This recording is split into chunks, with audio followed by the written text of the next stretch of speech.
Hello. So this is Warriors Into the Wild, Chapter 11. I'm reading this Chapter 11 for you, Lily. If you're hearing this, hopefully this works. So I'm probably gonna end up emailing this to you. And I hope it comes out good, cause. Anyways, let's begin. Okay. Chapter 11. Wait, sorry. 1 second.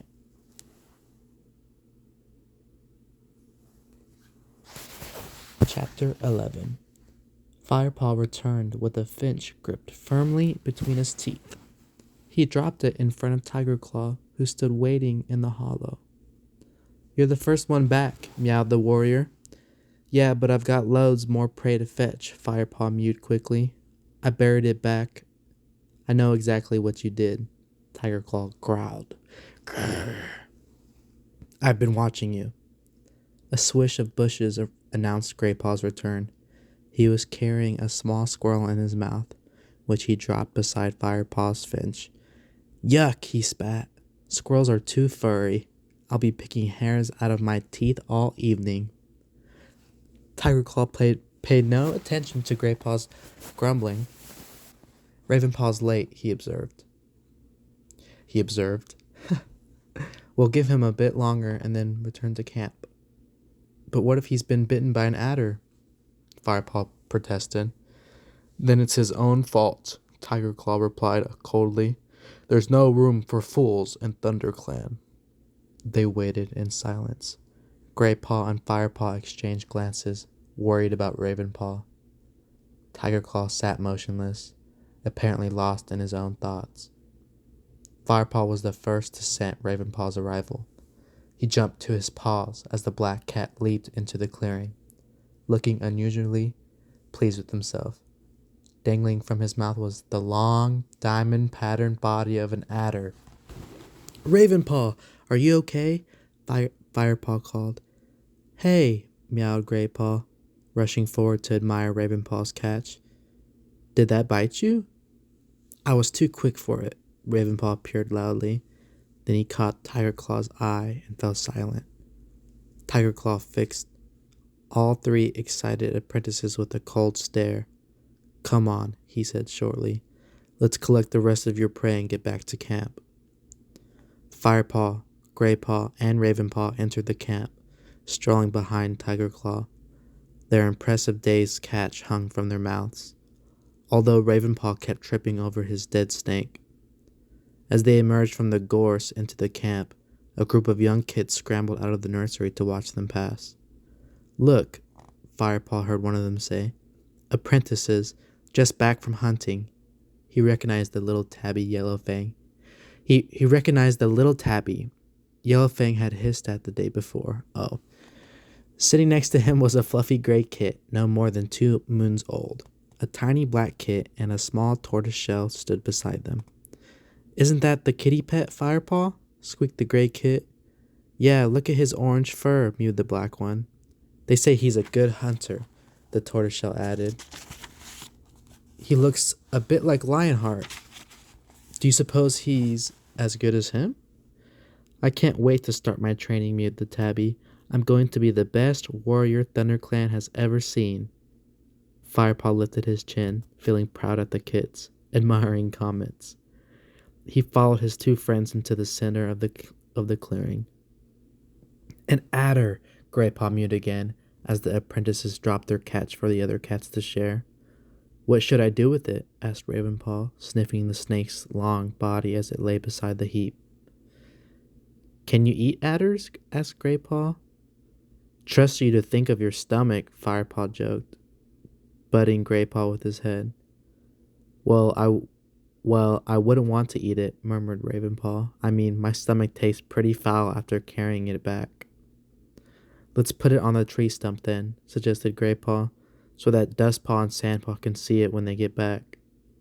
They each carried a piece of their fresh kill and the adder back to their den. Graypaw carefully placed the adder on the stump, arranging the snake so that it could be seen clearly from all sides. Then they ate. When they had finished, they sat close together to groom one another and talk. I wonder who Bluestar will choose to go to the gathering, Firepaw meowed. It'll be a full moon tomorrow. Sandpaw and Dustpaw have been twice already, replied Graypaw. Perhaps Bluestar will choose one of us this time, mewed Firepaw. After all, we've been training for almost 3 moons now. But Sandpaw and Dustpaw are still the eldest apprentices, Ravenpaw pointed out. Firepaw nodded. And this gathering will be an important one. It'll be the first time the clans have met since WindClan disappeared. Oh, I forgot. WindClan is gone. No cat knows what ShadowClan is going to say about it. Tigerclaw's low meow interrupted them. You're right, youngster. The warrior had strolled up to them unnoticed. By the way, Firepaw, he added smoothly, Bluestar wants to see you. Firepaw looked up, startled. Why would Bluestar want to see him? Now, if you could spare the time, Tigerclaw meowed. Firepaw jumped up immediately and bounded off across the clearing towards Bluestar's den. Bluestar was sitting outside, her tail flicking restlessly back and forth. When she saw Firepaw, she stood up and looked steadily down at him. Tigerclaw has told me that he saw you talking with a cat from the two-leg place today, she mewed quietly. But, Firepaw began, he said that you began by fighting with this cat, but ended up sharing tongues with it. That's true, Firepaw admitted, feeling his fur prickle defensively. But he was an old friend. We grew up together. He paused and swallowed. When I was a kitty pet. Bluestar looked at him for a long moment. Do you miss your old life, Firepaw? She asked. Think carefully now. No. How could Bluestar think that? Firepaw wondered. His head was spinning. What was Bluestar trying to make him say? Do you wish to leave the clan? Of course not. Firepaw was shocked by her question. Bluestar didn't seem to hear the passion in his answer. She shook her head, looking suddenly old and tired. I won't judge you if you leave us, Firepaw.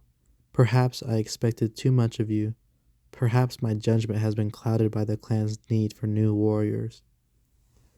Panic swept through Firepaw at the thought of leaving the clan forever. But my place is here. This is my home, he protested. I need more than that, Firepaw. I need to be able to trust in your loyalty to ThunderClan, especially now that it looks like ShadowClan is planning an attack. We don't have room for anyone who isn't sure whether their heart lies in the past or the present. Firepaw took a deep breath and chose his next words carefully.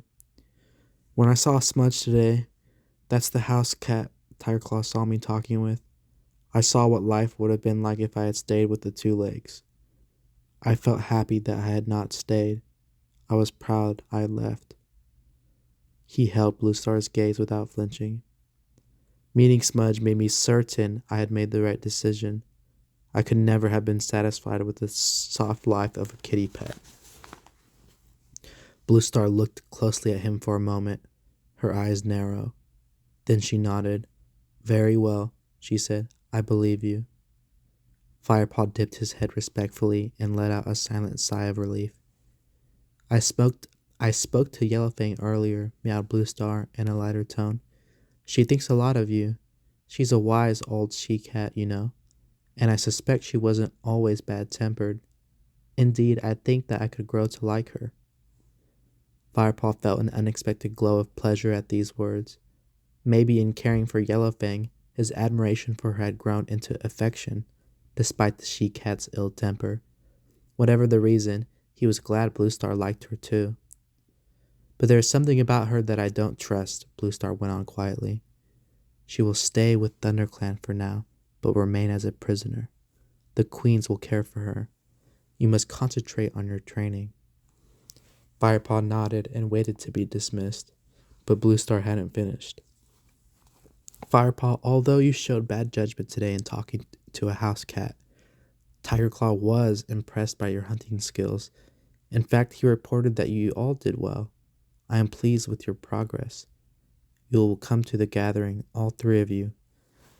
Tiger Claw could hardly stand still. His body tingled with excitement. The gathering? What about Sandpaw and Dustpaw? They will remain behind and guard the camp, replied Blue Star. Now you may go. She flicked her long tail to show he was dismissed, and returned to her grooming.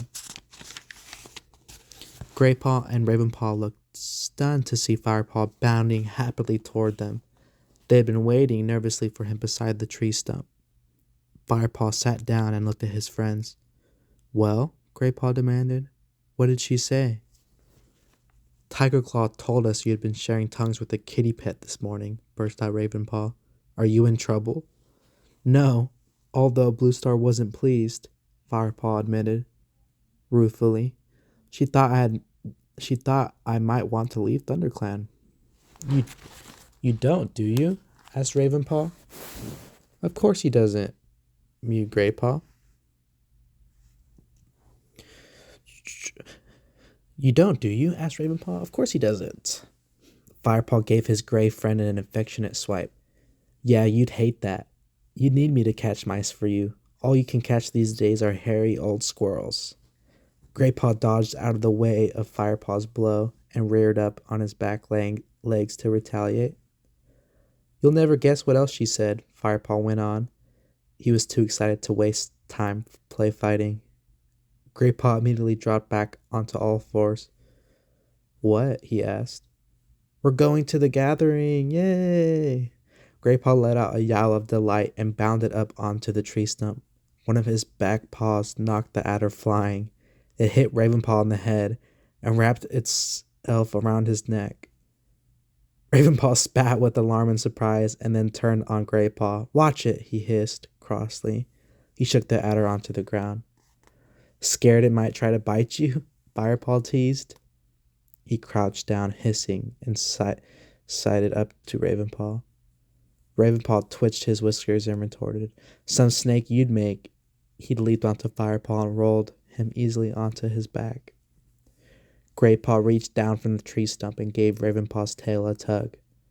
As Ravenpaw turned to thump Graypaw with a soft forepaw, Firepaw jumped to his feet and leaped into them both, sending Graypaw flying into the stump. All three cats tumbled into the dirt and tussled on the ground. Finally, they fell apart and settled themselves panting beside the tree stump. Are Sandpaw and Dustpaw coming too? Puffed Graypaw. Nope, Firepaw replied, unable to disguise the note of triumph in his voice. They have to stay behind and guard the camp. Oh, let me tell them, begged Graypaw. I can't wait to see the looks on their faces. Me neither, Firepaw agreed. I can't believe we're going instead of them, especially after Tiger Claw saw me with Smudge today. That was just bad luck, answered Graypaw. We all caught a load of prey in the assessment. That must be what decided it. I wonder what the gathering will be like, mewed Ravenpaw. It'll be fantastic, Graypaw replied confidently. I bet all the great warriors will be there. Clawface, Stonefur, ... But Firepaw wasn't listening anymore. Instead, he found himself thinking about Tiger Claw and Smudge. Graypaw was right. It was bad luck that the great warrior had been observing him when he had met his old friend. Why couldn't he have been watching Graypaw or Ravenpaw instead? In fact, it was bad luck that Tiger Claw had sent him so near their two-leg place at all. Suddenly a dark thought entered Firepaw's mind. Why had Tiger Claw sent him so near his old haunts? Had he wanted to test him? Could it be the Dark Warrior didn't trust his loyalty to ThunderClan? That's the end of chapter 11.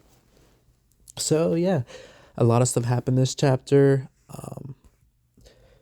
Blue Star, especially, like, think about Blue Star talking to Firepaw, trying to see, like, where his loyalty lies. Where does his heart lie? With the clan or with his old home? So, and now they're going to the gathering. Oh my god, a lot to look forward to in the next chapter. I hope you enjoyed, and if you're sleeping, I hope you have good sleep. I love you. Until the next chapter, bye-bye.